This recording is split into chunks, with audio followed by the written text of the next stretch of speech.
was shocked, to be honest with you. And I can only put it down to an age thing, because 2020, I was like, OK, maybe it was just a one-off. But then when I won it in 22, and it felt quite easy winning it that year as well, I still felt like my body had just been Talk battered. about the World Championship in general, what it means to play at the Crucible, what it feels like when you're in there. Kick us off, Ronnie. I mean, they say that it's the most iconic snooker venue, and some people can handle it and some people can't. What is it like to be in there? Yeah, it's a love-hate sort of thing. You know, you can either love it, having a great time there, but if you're on the receiving end of your own struggle, or the opponent's playing well, then it's not a very good place to be. You know, it's one of them sort of places. You know. What about the duration, the length, the 17 days? I watched the documentary that you did, and by the end of it, you were absolutely washed out, mentally and physically. You were at the end, and remember you saying at the time, you'd surprised yourself that you could actually get over the finish line because of how you felt, what it took out of you. Yeah, I think last time I won it in 2012, 2013, I got up Monday morning, I was like, I could do it again.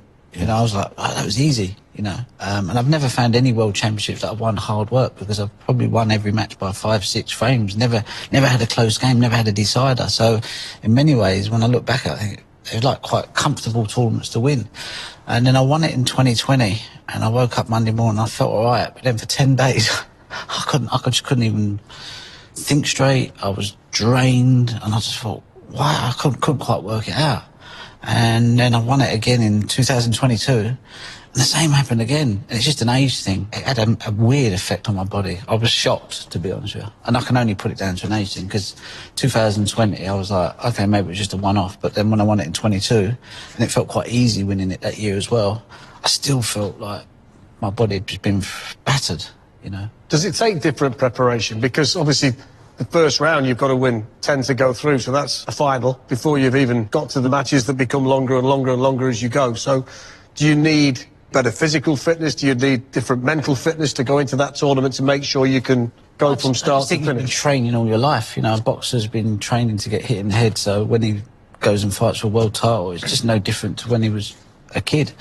You know, you just go up in levels and standards. So I don't think you necessarily need to train. I always think that World Championships gets kind of going about the quarterfinals. So I always think, like, if I'm in the quarters, I think as long as I win my first 2 games, then it's on. You know, the first 2 rounds, you know, you might whatever, but come the quarters, if you get there, you can still not play your best and still win it. Do you know what I mean? Because then it sorts the men out from the boys. Because I think it's always a great leveller, the Crucible. If you've got players like Peter Ebdon, Graham Dott, you know, players that, you know, you wouldn't necessarily think would win a tournament that big, because they have such good temperaments.